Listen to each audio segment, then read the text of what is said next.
the empty chair, of Nachman's chair. That was the first chair that people would speak to. So,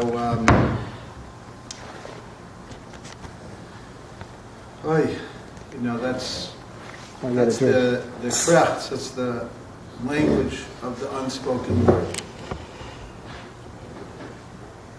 And on the one hand, it's a neurotic sound of, there's nothing that can be right, and what are all the things that are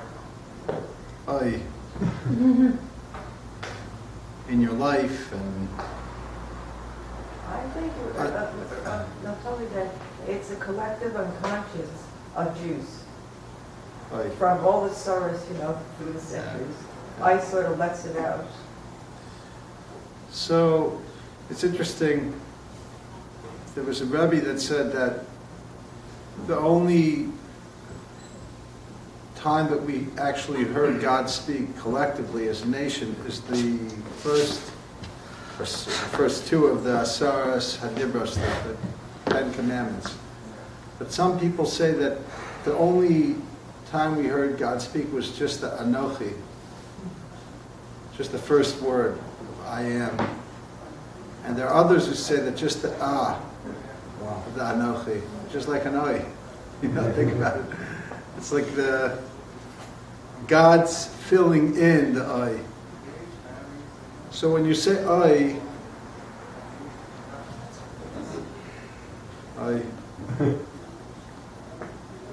it's a sound, not like unlike a sound of thunder or the crashing of waves or the flapping of many wings taking off together, that has a certain kind of vibration that just is not a regular vibration, but it's something that's shaking.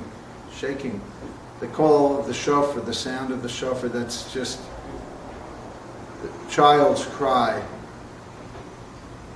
an earthquake. Each one in its own shudder. And in the teachings of Rabbi Nachman, all of these things, all of these cries, all of these unspoken words,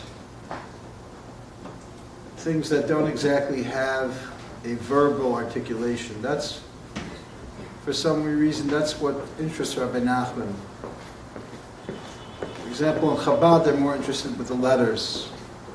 That's why in Shar Yichud V'Hamunah, the gateway to faith and God's unity, the Alter Rabbi of Chabad, he talks about the creation through language. It's a popular Kabbalistic idea put forward in Sefer Yetzirah, expanded greatly on by the Zohar, the Ari, and so on. But Rabbi Nachman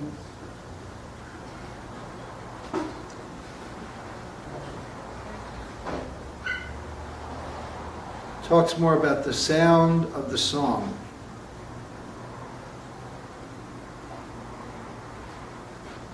And the vibration of everybody's particular tune than the words of everybody's ideas of their spirituality or their existence, but rather their song, your song. The tzaddik of the generation is a musical genius, composer, and not just a regular composer, but a great conductor, musical conductor, who can both imagine what it is that you should be singing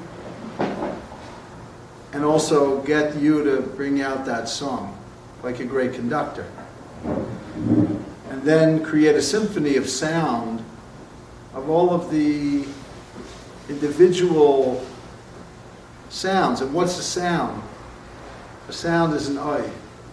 Your sound is your instrument that you tune, just like you would tune an instrument to get it to be, so whether it would be a stringed instrument, you would tighten the strings to have the right amount of tension. If that's a wind instrument, you'd have to make sure that the wind would come through it, be heard, the precision of where you would blow and how the sounds would come out, the holes that would come, that the wind would come out of, would have to be such that there would be a correct amount of pressure to create the right sound. The idea of Rabbi Nachman is that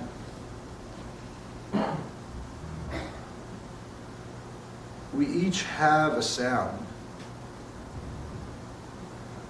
in that grand symphony of sounds. And you have to find your sound. You have to find the person that helps you put the sound into the symphony, so you're not just playing a solo, or even worse, God forbid, playing in a way that contradicts somebody else's playing. You know, when you look at somebody else and you talk to them and they talk to you, in the American Indian tradition, if you don't wait for them to finish, they stop talking. Because they figure that if you don't have any interest in hearing the final words they have to say, ever talk with a Jew? You can't really get that much in because, of course, they know what you're going to finish, so they already interrupt you in the middle. And then you interrupt them back. Maybe you're right, maybe you're not. You'll never find out. But their tradition is you let the person finish. If not, it's a siman, it's a sign that you're not really on the level to really want to listen to the person, so the person will stop talking. That's why there's a lot of elders in that world, they don't talk that much. Because what's the point if people stop listening to them? So Nachman says when we talk at the same time, that's another way of strain, that's another way of creating tension in the world, of noise between two people.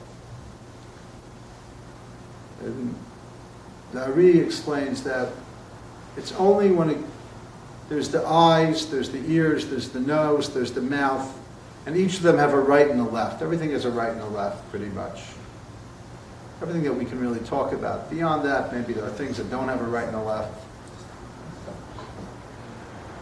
And the right and the left mean two ways, right? The right is the chesed, the left is the gvura.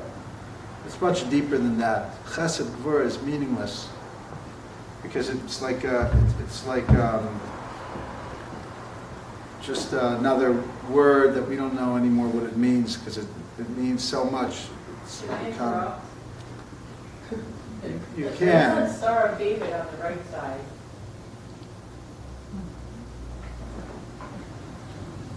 Star of David on the right side. Oh, you mean it's missing on the left side? Yeah. It means the shul is missing in the side of Gvura.